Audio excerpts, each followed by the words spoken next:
Hello, I'm Brandon Martini, a commercial pilot and flight instructor. And I'm Carson Vasquez. I'm a private pilot. And you're listening to the Aviation Mentors podcast sponsored by Stratus Financial. So buckle up because the Aviation Mentors are taking off. Welcome back to Aviation Mentors, everybody. Today we're talking about a problem that a lot of pilots face when purchasing an airplane, getting it home. Not everybody who's purchasing a plane is buying one close to them. Some are buying planes from all the way across the country. The struggle for a lot of pilots is getting that plane back. Many of these pilots decide to hire a ferry pilot to ferry their plane due to distance, unfamiliarity with the airplane, insurance, or they lack the rating or endorsement to fly that airplane they just bought. There's also a handful of other reasons why people hire a ferry pilot. Sometimes they just don't have the time to go get it. And I know a lot of people don't even buy an airplane unless it's really close to them. And often they won't even get a very good deal because of it. So I tell people, buy an airplane anywhere across the US. I mean, it doesn't really matter unless it's like impossible to get. So if you buy it in like a snowy place or something in the middle of winter, that might not be that good of an idea. But honestly, if it's in any other state, just fly it home. It doesn't matter. You need those hours anyways. So make sure you do that. Yeah, well, here's my perspective. I have 200 hours and I've flown about 10 different types of airplanes, and I've never owned an airplane. So to me, that kind of flight is getting an experience to fly an airplane that I now own. That's just something I wouldn't want to pass up. I can understand that everything you just said, that there are reasons where people will not want to fly their own plane home. But could you explain why people would want to ferry it and choose to ferry it as opposed to doing something that I know you've done, which is fly with a CFI who's competent in that airplane to fly it with them and instruct? So why would they just have someone go and ferry it instead? Yeah, and just let me clarify, we're using the word ferry in a way of getting your airplane home, like hiring a pilot to get it home. A lot of people think of ferrying an airplane as getting an airplane that's unairworthy, moved, and asking for a ferry permit, which we've talked about from the FAA. We're not talking about that. We're talking about just getting your airplane home. So a lot of people get those pilots mostly because they don't have the time to do it. I've hired ferry pilots before when I bought airplanes, and it's mostly because I don't have the time to go get it. Like my Cessna 120 I got recently, 2 reasons. I didn't have the time to go get it because it would take a long time. And number 2 is it was really slow. There was zero chance I want to fly that thing from Florida to California. I did that in the Icon, and that was long enough for me in a 80-knot airplane. There's 2 guys that flew back that 120. Do you remember how long that said that flight was? I think it was 20-something hours. Yeah, it was over 20-something hours. And we should have them come on the podcast one day and talk to them because it was a really long flight for them. And one of them was even a student pilot. He went with a CFI and got a whole bunch of tailwheel time. So it's kind of cool. But yeah, a lot of people have never flown across the country, so they're a little nervous to do so. They've only flown cross country, or 150 nautical miles or something, whatever it took for them to get their private. Now they just fly locally around, right? So a lot of people do that. And also, I just helped somebody recently. They bought a multi-engine. They bought a Seneca, and they only have a single engine land rating. So I had to help them get that. Same thing with if you buy a seaplane or something like that. I know there's a handful of people that buy a new airplane and then they learn how to fly in it. So it's really a kind of a neat, fun experience of learning how to fly your brand new airplane and flying it across the country. I get it. It is a cool experience. It's not one that I'd want to pass up. But I do understand everyone has their own reasons for hiring a ferry pilot in order to get that done. So speaking of hiring that ferry pilot, how much is it going to cost to hire a ferry pilot? I know it's based on distance and probably experience, but how do they figure out how much that costs? It's usually based on a day rate. So it doesn't really have to do with the distance. It has to do with the day rate and the type of airplane. Because somebody flying a Gulfstream or somebody flying a Cessna 120, those 2 people have a very different skill set. They also have different requirements on what it takes to be current, things like that. So somebody flying a Gulfstream, it might be several $1,000s a day. I don't even know how much it costs, so don't quote me on that. Versus a Cessna 120, it could be $200 a day up to $1,000 a day. It kind of depends on the skill level. And if that person is insured, do you have your own insurance? You can ask a whole bunch of questions and they will change the pricing on everything. I would get somebody who's insured, who's flown that airplane a whole bunch if you're going to hire them. Don't just get somebody who said that they're going to, or they've flown it back in the day, or they have experience with the airplane. How much experience do you have? Ask them some more questions. I know that I flew that Seneca back with a friend of mine. recently, and he needed to get it back to his airport because there was no hangar space at Riverside. He needed to get over to Flaybob Airport, and he found somebody who could help him. And he asked this guy to help him, and it was like he hadn't flown that multi in like 10 or 20 years. Maybe he was experienced, but he wasn't experienced recently. And basically, it was pretty difficult for that person to fly that airplane, especially a high performance airplane that was only like 3 mile away flight. Like everything's going to come up extremely fast, and you have to slow the airplane down a lot quicker and fly it a little bit different. So I would say do your homework, ask the people some questions. Most of them don't have their own insurance, so you're just going to have to add them on the policy or see if they comply with the open pilot clause on the policy, which is really what most people do. Most people get an insurance policy and their agent will give them the open pilot version of that policy, and that's how they will comply with insurance requirements. Because that's what I did. Like 9 out of 10 people, they ask me, hey, do you have all the hours stuff? Yeah, I've got this. I check all the boxes, and they're like, okay, you're good to fly. And that's how most people will ask me, but you never know. And as far as going about finding the right pilot to ferry it, it's, aside from having insurance or whatever it takes for your own personal reasons, how do you go about finding the right person to go and fly your airplane? As far as hour requirements and experience, like what are you looking for in that person? I know an airplane is one of the first jobs a commercial pilot can really have. It's pretty publicized on that list of what you can do with your commercial pilot license is going and ferrying airplanes. So is that really plausible and feasible for new pilots? Is it plausible? Sure. Anything's plausible. Is it feasible? Is it smart? Is it any of those things? No way. No, I would never hire a brand new commercial pilot to go ferry an airplane for me, ever. I don't care who they are. I mean, I take that back. If there's somebody who has a ton of experience and they just happen to get their commercial really late, but like a brand new 250-hour commercial pilot that has only flown two types of airplanes in their life, a Cessna 172 and a 152, or they've flown a 172 and a Diamond a couple times, like there is zero chance I'm hiring someone to fly that across the US. They don't have any cross country experience. They don't have any real life weather experience. I mean, some people might. Like most people, they have their own little bubble of the microcosm of weather that they're used to. They don't have the skill set. They don't understand like, hey, things may go wrong on the trip. How do I get it home? So those less experienced pilots and ferry pilots that you may hire, they're just going to leave your airplane there and be like, screw this. I'm going home. I'm going to hop on an airline. I'll get paid later. Of course, he's got to pay me. By the way, I wouldn't pay that person if they just leave your airplane. But yeah, a good ferry pilot will like know what to do if something goes wrong. They'll go and seek out maintenance to go help you. If it's an owner maintenance thing or a pilot maintenance thing, they will get that done themselves and they will just get it home. They will do whatever they have to get that thing home. So you really need to ask for referrals in like your industry. I know for me, I'm really well known in like the PA 32 groups. I've flown a lot of Saratogos, a lot of Piper Lance, a lot of Cherokee 6 260s, 300s. And you can go on like those Facebook groups, and a lot of people will recommend me because I know those airplanes really well. And I know how to get them home. And I'm also a CFI. So if I'm CFIing for you as a ferry pilot, by the way, I'm going to charge more because if I'm just flying an airplane, I'm flying an airplane. I put it on autopilot, or if you don't have one, I'm just flying it, right? If I'm a flight instructor and you're expecting me to give you value as a flight instructor, that's going to be a little bit higher cost because now I'm really going to be working really hard and I'm probably not going to be able to fly as many hours because I'm going to be talking constantly the whole time, teaching you about the airplane, how the airplane works, everything about it.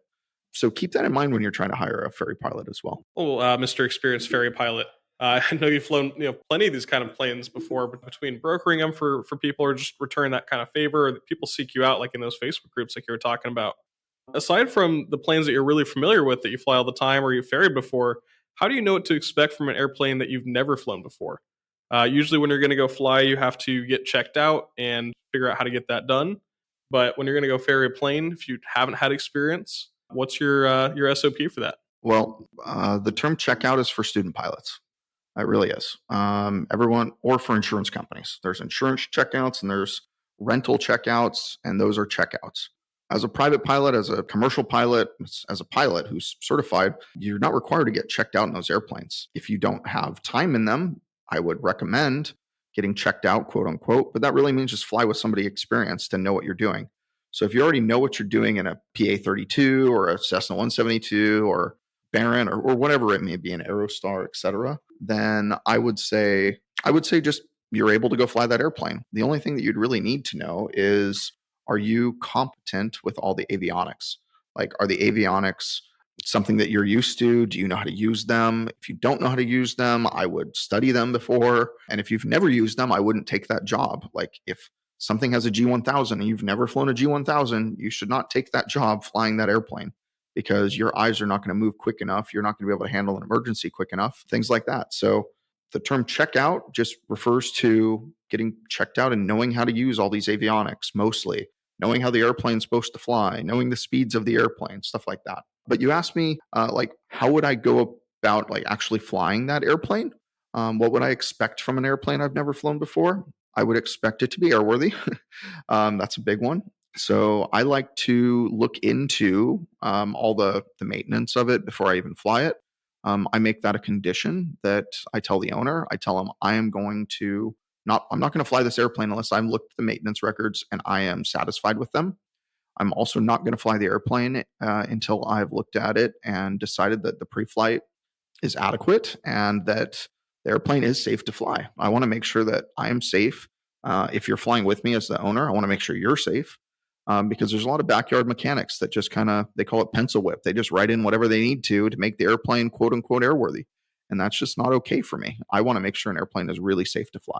I have a lot to live for, and so does the owner of that new airplane. So we want to make sure that somebody knows all about it. And I'm going to be that expert before we take off. I know how to pre-flight an airplane really well. I'll take off cowlings and I'll look inside. I want to really look at that airplane. I'm not just going to do a little quick 10 or 15 minute walk around like we do on a normal pre-flight. I'm going to do an in-depth pre-flight that takes me an hour, and I can normally do one in minutes. So I'm really going to look at that airplane. I really want to know all about it. And what else should I expect? I'm going to expect things to break for sure, because this airplane, people don't worry about like fixing little things on an airplane that they don't want anymore. Like, if you are overflying an airplane or you're only flying a couple hours a month and the cigarette lighter stops working so you can't charge your phone anymore, are you going to get that fixed? Probably not. You're probably not going to even say anything. So I'm always going to expect things are going to be broken when I get in them, like little things like that. I don't expect like avionics to be broken, but I expect little things to be broken. I expect there to be squawks. So every time I ferry an airplane, I normally get anywhere from like 5 to 20 squawks on the way home. And if there's an airworthiness squawk, then I either don't take off or I land it kind of really quickly. And I make sure that we go and get that fixed before I even bring it home. So I expect the unexpected constantly. There's a lot that goes into the maintenance on it, and it's something that I really haven't been concerned about. All the planes I've flown have been maintained by Rich over at Kavu, so it's not really something I think about too much. You keep bringing up these backyard mechanics, and that's definitely something that's a little bit makes me a little nervous, because these planes are flying just like yours are, and all these planes that you don't know who's maintaining them, and you really don't want these things falling out of the sky. But there is a lot going into flying these airplanes. And one of the things, aside from the plane, is the environment and how you're going to get to where you're going. So, how do you plan a flight across the country? I know it's a huge question to ask, but that's a real cross country flight as opposed to, the FAA minimum for a cross country of 50 miles or so. Yeah, absolutely. So flying across country across the US is flying just multiple short cross countries. That's all it is. You're just flying multiple 3-hour flights, or you can fly multiple 1-hour flights. It doesn't matter what it is, what you choose. Some people like to do 5 and 6 hours, but my bladder doesn't last that long. So I stop every 3 to 4 every single time. So flying a real cross country flight is, I kind of look at the overall picture, like, in which direction do I want to go? So if like I flew from, I got hired to fly a Saratoga from New York here.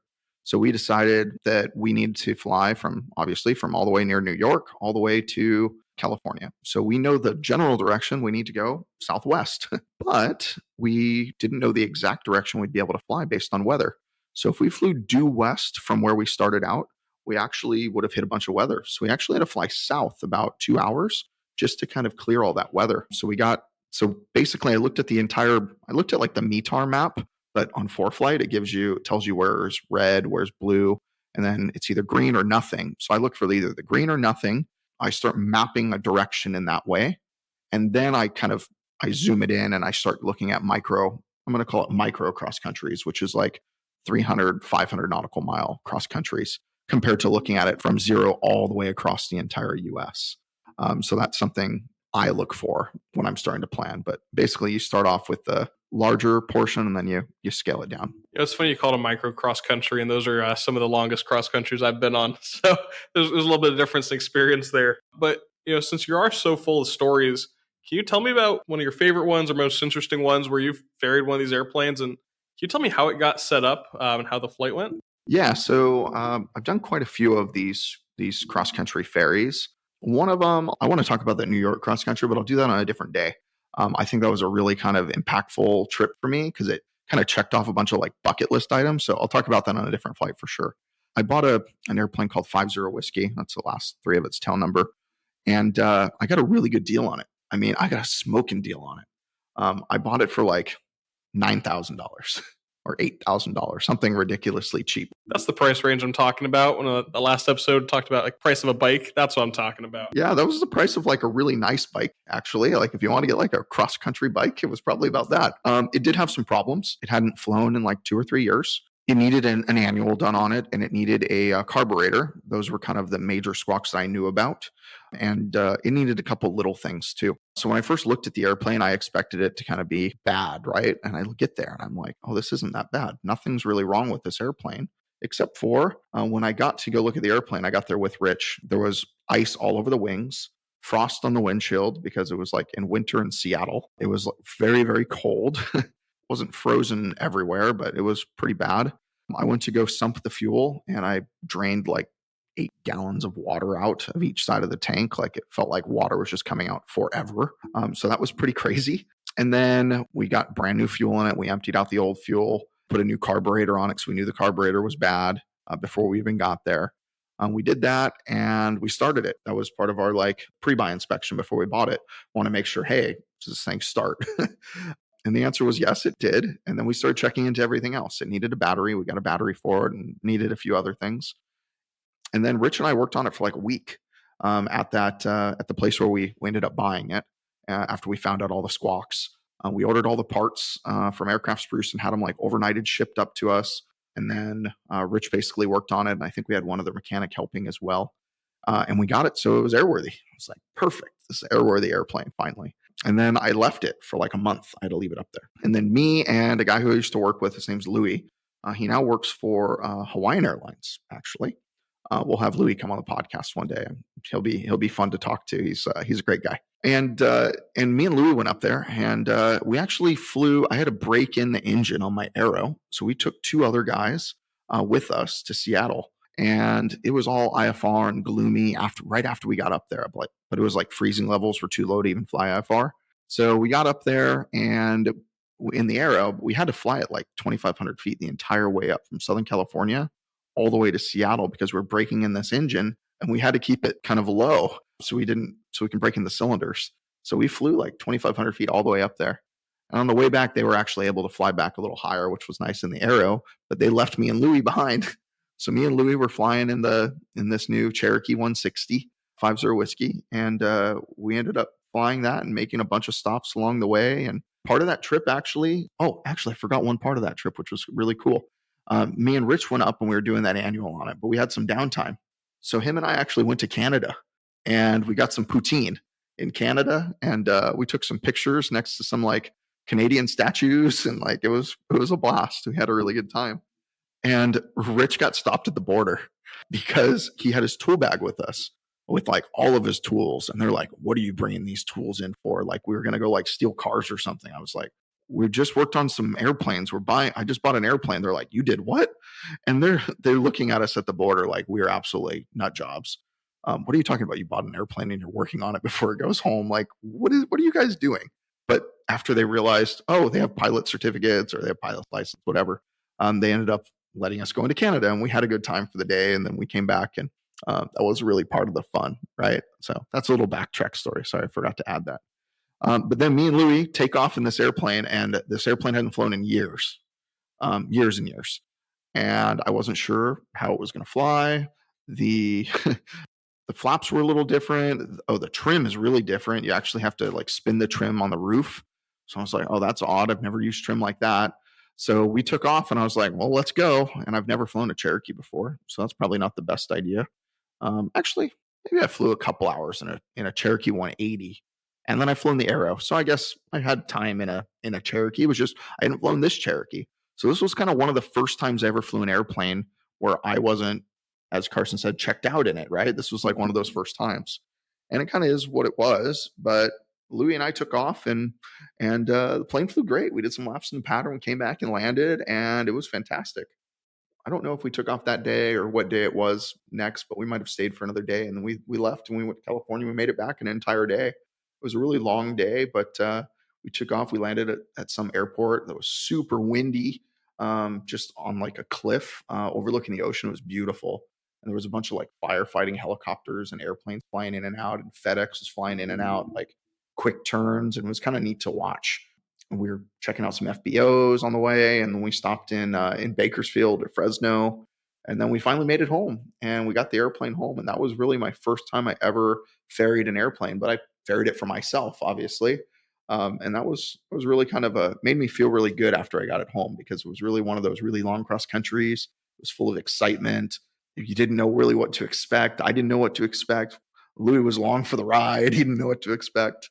And I don't know if he needed hood time at the time, so he might have been getting hood time too. It was a really cool experience, and just thinking back and like telling this story right now, even though it's a little bit out of order, it just makes me remind me on like how much fun stuff like that was, and how I kind of miss doing that. I haven't done stuff like that in a while. So whenever I get the opportunity to ferry airplanes, it's really a fantastic experience that I don't take for granted. That's cool. One of the things that kind of sucks about a podcast is you can't see like just the joy on Brand's face as he's talking about one of his first big flights. It's really cool to hear about and talk about. And before you fly around and get the $100 hamburgers, first task for a pilot who just bought an airplane is figure out how to get it home. As an airplane buyer, ferrying that plane, it's a good way to save time and effort. And it's one of the options for getting a plane home if you aren't rated or even comfortable flying it yourself. Or being a commercial pilot and having that certificate. It's a pretty good job, especially when you have the experience and you have the time and you're willing to put in that time and effort. It's a really great job to kick off your flying career and start making that money. Yeah, it really is. But like I said, I don't think that anybody should start doing that. No brand new commercial pilot should start getting paid to ferry airplanes unless maybe you get a 172 that's like the same exact model that you learned to fly in. Like that might be the exception to it. But it is something that after you get enough experience, in my opinion, after you get enough experience flying different kinds of airplanes with other owners, go fly with other owners. Like go find people who have the airplane that you really want to fly with and go fly with them. Go do it for fun. You don't even have to be doing it officially under the hood or getting hours for it, but just get the experience behind it. Build your hours that way and build experience that way. So you can be a trusted professional and not just somebody who prints their name on a business card and says, hey, I'm a ferry pilot. Let me fly across the US for you. Because there's a whole lot of people that do that. And you really have to be careful who you're hiring and ask them those questions. But as we do that, we're kind of wrapping it up. So yeah, as always, if you want to reach out to us, please reach out to us on Twitter, Instagram. You can reach me or Carson. For me, it's at Mr. Martini Guy. For Carson, it's at Carson_AV17. And of course, you can reach us at our emails, which is probably the best way to get a hold of us nowadays. I'm Brandon at aviationmentors.com. And of course, Carson at aviationmentors.com. Thanks for joining us today, everybody. And as we wrap up, remember, we're here to guide you in your aviation journey. So fly safe and enjoy the ride.